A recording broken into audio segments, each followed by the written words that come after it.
Welcome to the launch of a new focus for Bentley Motors. For more than a century, Bentley has stood for an unrivaled blend of luxury and performance. As the company goes through the biggest transformation in its 103-year history to become the world's leading sustainable mobility company, there's now a third string to that bow, the concept of automotive wellness. I'm Maria Mulder, Head of Colour and Trim at Bentley.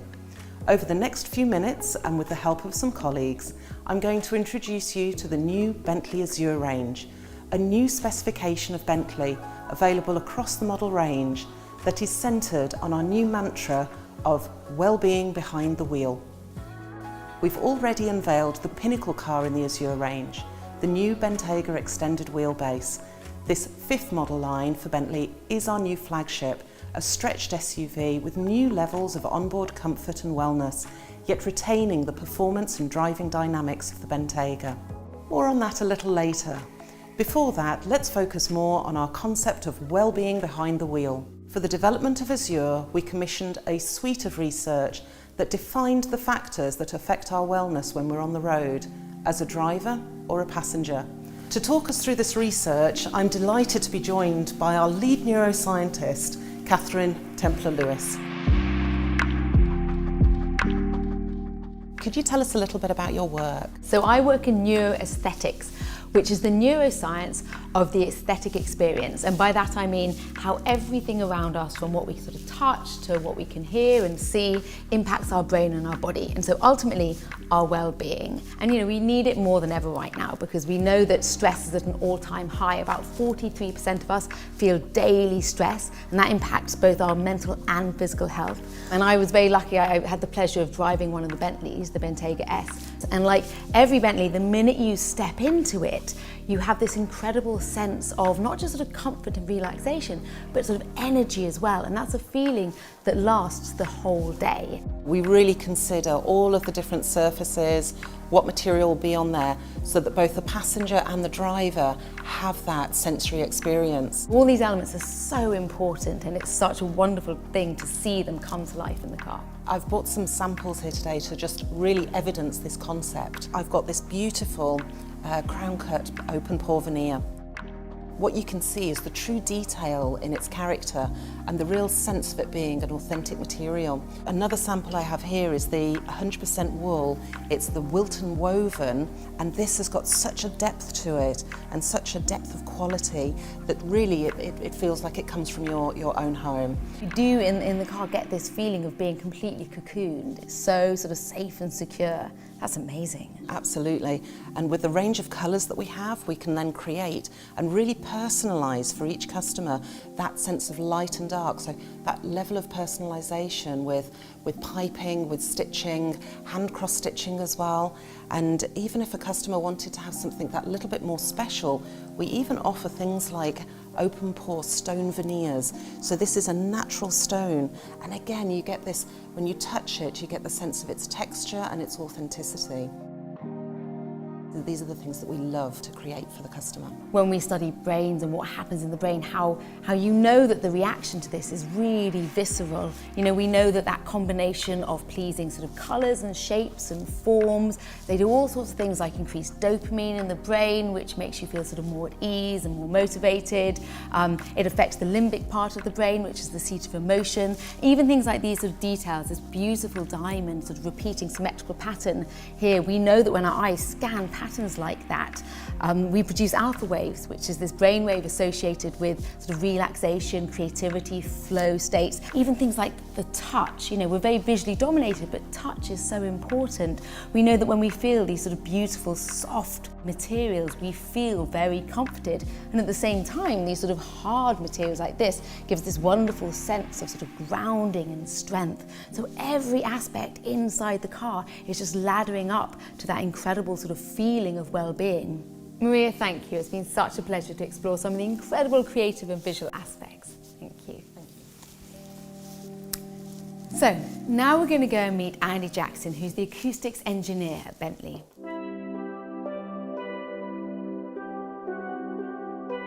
So, Andy, you're acoustics engineer at Bentley, but what does that actually mean? It's a really cool title and it's a really cool job. The work we do is fascinating, and sounds affects us in so many ways that most people aren't even aware of. So as an acoustic engineer, I aim to control the sound and vibration levels inside the vehicle's cabin. So historically, this is all about noise reduction. A quieter cabin makes a journey more pleasant and is generally less tiring for the occupants. But now we also work on the character of the sound, because how a sound sounds, its properties, is just as important as the level. So essentially, the first step in defining the sound character of a vehicle is to understand people's expectations and perception of sound. So essentially, we're embedding a Bentley sound character into its DNA, every component of the car. So an interesting part of sound character is this idea of balance and harmony, and that's kind of multi-layered. So there's balance between the sounds, so when they're mixed together it still sounds great. There's balance between the senses, so cohesion between what you see, what you hear and what you feel, and cohesion between the sound and the product derivative or type and Bentley's values. It's so fascinating to hear all this, because Maria and I were talking about exactly that, the car as a multi-sensory environment. And of course, the sound you add is just as important as the sound you take away. So how do you reduce all that negative outdoor noise inside the car cabin? Well, the larger, more spacious cabin gave us some interesting challenges. Large volumes are more sensitive to low frequency sound. And while some low frequency is great, it really gives a feeling of potency and power, too much can be oppressive and make that space feel claustrophobic. So we reworked the exhaust. The distinctive Bentley exhaust note is still there, it's just slightly muted, so we don't disturb the occupants, especially those in the rear. Active engine mounts are on the vehicle, which remove powertrain vibration, making the cabin more comfortable. We also worked on the rear seat comfort. So we've reduced road vibrations felt in the rear seat by 25%. And this is a great example of how understanding how we all perceive vibration directly affects our product development. In this case, we helped influence the seat cushion foam. Exterior noise penetration was minimised through an optimisation programme that we conducted at an aeroacoustic wind tunnel, where we focused on the body sealing systems, acoustic laminate glazing and a rear MVH fleece pack. It's amazing how the science is so sort of embedded in the design itself. It's really wonderful, and you do notice it. I was overwhelmed by this sense of sort of calm when you step into the cabin. This sort of pervasive feeling that was really amazing, and it's so necessary right now. We live in these very modern, hectic lives, and especially if you're, for example, in traffic all day long. We've seen from research that just being in traffic noise of about 70 decibels and above, it can actually impact your mental health. So it's so wonderful to see the thought and the science that's gone into the design of this. Not just the sounds that are sort of taken away, but also, of course, the sounds that you can hear as well. Now, we know from research that listening to music can also increase things like creativity, flow states, can calm your nervous system, and that's something as well that you've considered, isn't it? It is, Catherine, yes. So, first of all, we hear that a lot when people get into our vehicles. So they get this comment on how quiet it is. You get a real sense that you're cocooned. It's a safe space away from the outside world. And of course, that nice, calm space that's quiet is a perfect place to listen to audio. Our name for Bentley in-car audio systems have been widely acclaimed since their introduction in 2008. And this is a legacy that's set to continue with Azure. We have a 1920 watt amplifier that drives 20 loudspeakers, all optimized for Azure, and controlled by a unique Bentley digital signal processor, or DSP. And this DSP optimizes the sound based on your location in the vehicle and the content you're listening to. It also adapts real time to changes in the car, making subtle changes to the sound, so you always have that perfect listening experience. And for the first time with Azure, we have our first fixed surround sound algorithm, so you get a truly immersive audio experience in the cabin. It really is that perfect immersive environment. It's been such a pleasure talking to you about all the different sonic features, so thank you very much. And now we're going to head outside to talk to Steve James about the interiors. Hi, Catherine. Steve, hello, it's lovely to see you, and lovely to be introduced to the new flagship, the pinnacle of the Azure range, the Bentayga EWB Azure. Our big challenge here was to develop the most comfort-focused driver and passenger experience we have. Could you tell us about some of the features? On this Azure derivative, we have the Bentley Dynamic Ride, which has been further enhanced and tuned to be the optimum performance for comfort in the vehicle. We also have in this edition, with a touring specification, rear-wheel steering, which really helps with the dynamic control of the car, giving you that feeling of safety and security whilst you're driving, even in the most dynamic conditions. We've also introduced some wonderful features on the interior of the car. Our mood lighting with the enhanced diamond illumination package is really an experience that has to be seen. As you know from driving a Bentley, we really put emphasis on focusing where on the interior cabin we can affect the well-being of the customer. On the Azure derivative, those well-being experiences are heightened to an even more extreme level. They really are, and that's what I just so loved about the experience of being inside. It's that detail, and the temperature control in it is wonderful because people don't realise how much energy it takes to control your own temperature. So actually, if you have a sort of wonderful climate within and a controlled temperature, you really find it reduces fatigue, it reduces irritability, it improves your driving, but it also improves your productivity across the whole day. Now Steve's going to take us through the airline seat specification in a little more detail. We have an all-encompassing approach to seat comfort, and while we can make our seat designs as comfortable as possible, when you remain seated for long periods, there will always be periods of discomfort, including thermal discomfort, which can increase over time. We wanted to target some innovation around longer-term customer journeys. The airline seat specification has been designed with a complex interlayer to work in harmony with the Bentley Dynamic Ride. This is to isolate you from any vibrations you may feel. The seat profiles can be adjusted to accommodate different shapes and profiles. The leg rest feature can be adjusted to find your optimum postural position. We wanted to develop an anti-fatigue system that would target and keep away the feeling of long-term discomfort. Our postural adjustment system works through a series of pneumatic bladders that adjust the pressure zones in contact with the seat. These micro adjustments are controlled by a complex algorithm that we developed with the support of a chiropractor who specialises in the area of seat discomfort. These micro adjustments are designed to subtly twist your body, increasing the blood flow, particularly around your lower back and lower limbs. This will stop fatigue from setting in and keep you more alert and awake. The Auto Climate Seat System is a sensor set that we've developed inside the seat that are embedded. It measures both your temperature and humidity levels. By monitoring your temperature and humidity levels over time, we can sample the data every 25 milliseconds, and we use this information with the use of a software algorithm to turn on just the right amount of heating or ventilation to maintain an optimal comfort position. In our controlled drive cycles, we have measured that the system running in auto mode is 40% more efficient than when operated in manual modes.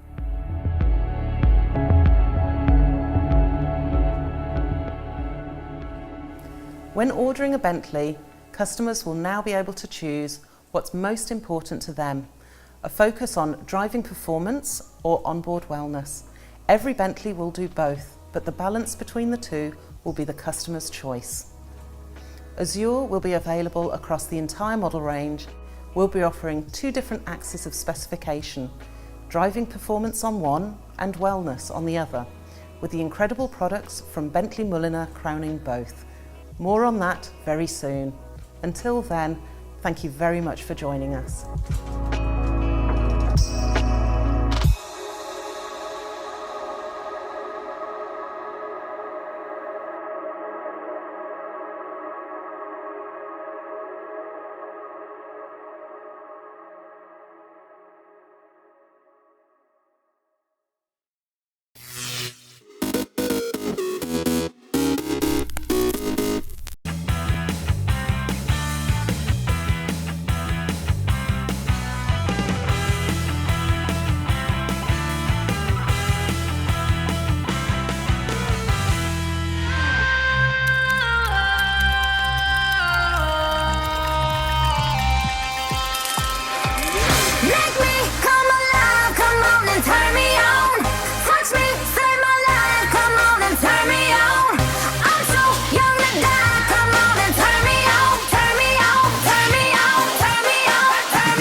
Big wave surfing is an emotional roller coaster, you know?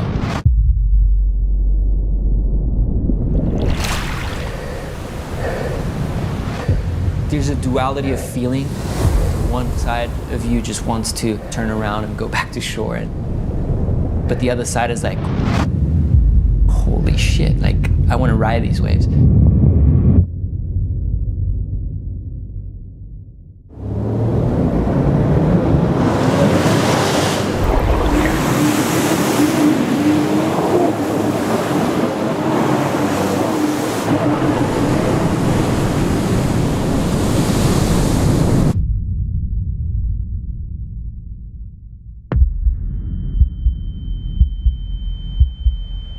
For me, the scariest moment is when the wave stands up so tall that it completely erases the sunlight. And that's when the shadow overtakes you. And you know that shadow, what it is? It's the monster behind you, you know, that you're very close to that danger zone.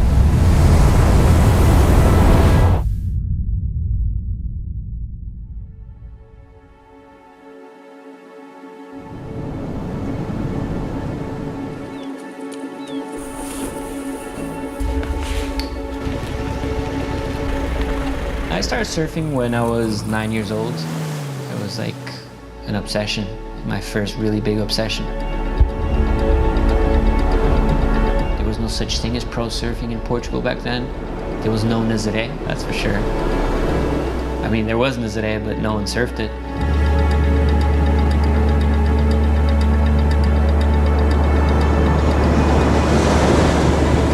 No place that can compare to Nazaré. Nazaré is undisputed the biggest wave.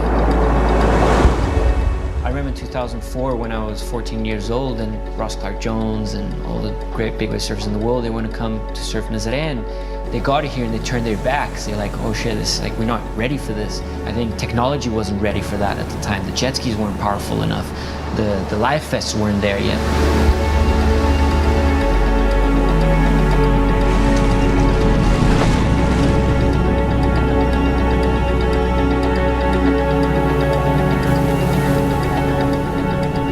What has happened in the last 5 years in Nazaré has been mind-blowing. You know, how people used to ride the waves and how people are riding the waves these days.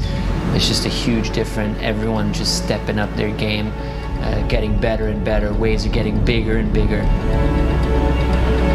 I think we're only scratching the surface of the size of the wave and what's doable on those waves.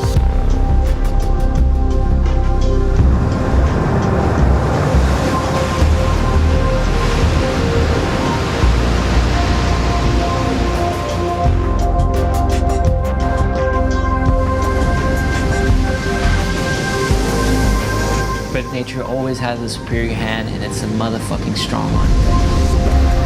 It's a beating of a lifetime. It's brutal.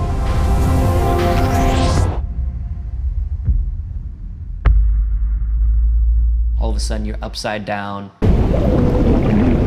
rolling on the wave. You're getting torn apart. Wave hitting you, taking you to the deepest, darkest corners of the ocean. And it's so dark down there, so powerful. Your ears start popping, your lungs are starting to compress and asking for air.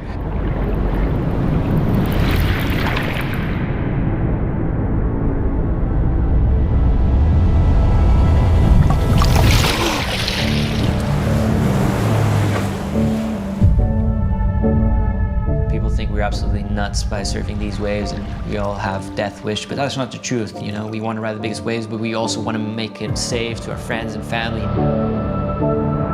There's a really thin line, but there is that line, what's too dangerous and what's doable. And I think the goal is to be on that line and not trespass that line.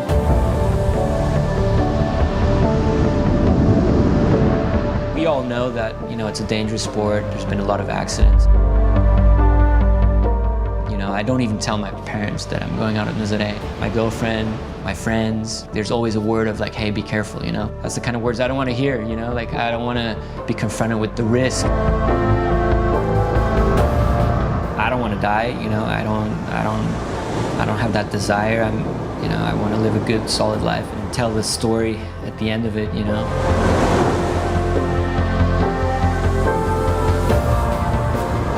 That adrenaline of catching a huge wave is just uncomparable. I think I'm never satisfied, to be honest. You always want better and bigger, and there's no finish line. Yeah, I want to ride the biggest wave in the world. That's my goal. I want to ride the biggest wave in the world.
The Kalahari's got its own draw.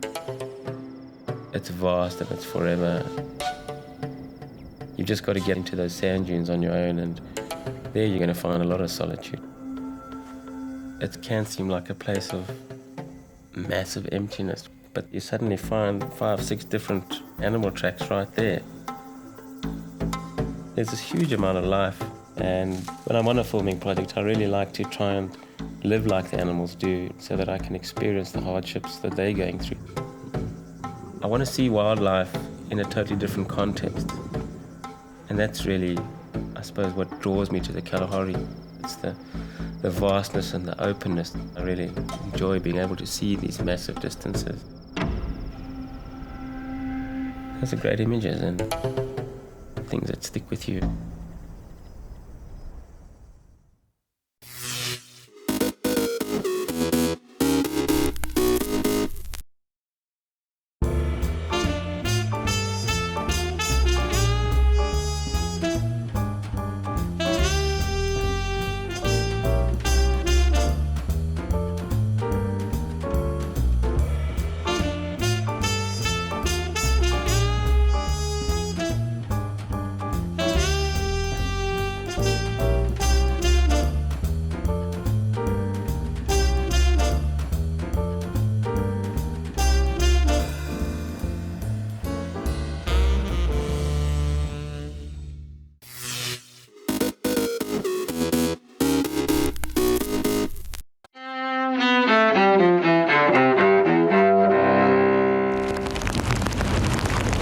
August 29, 2005. America suffers its most destructive natural disaster.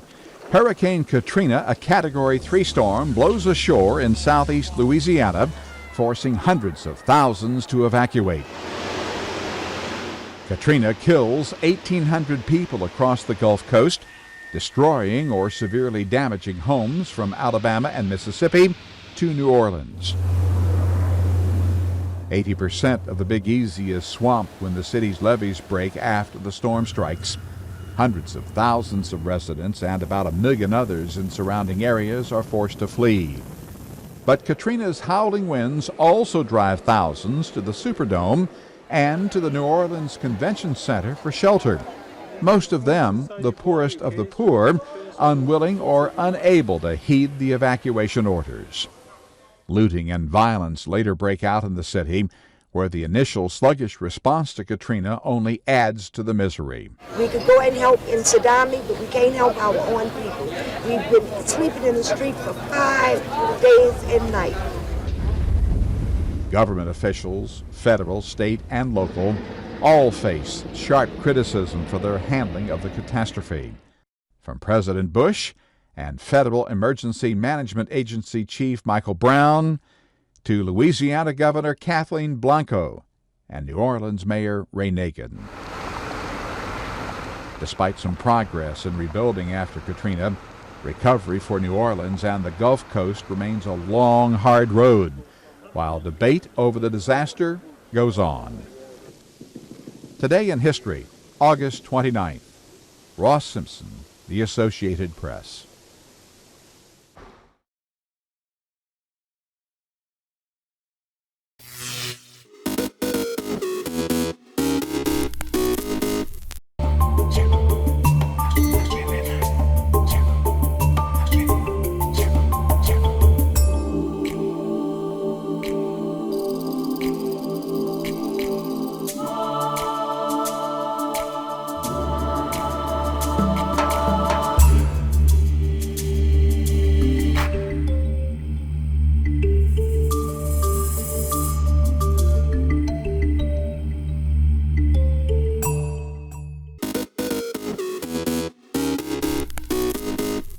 Welcome back in our studio, and in today's news,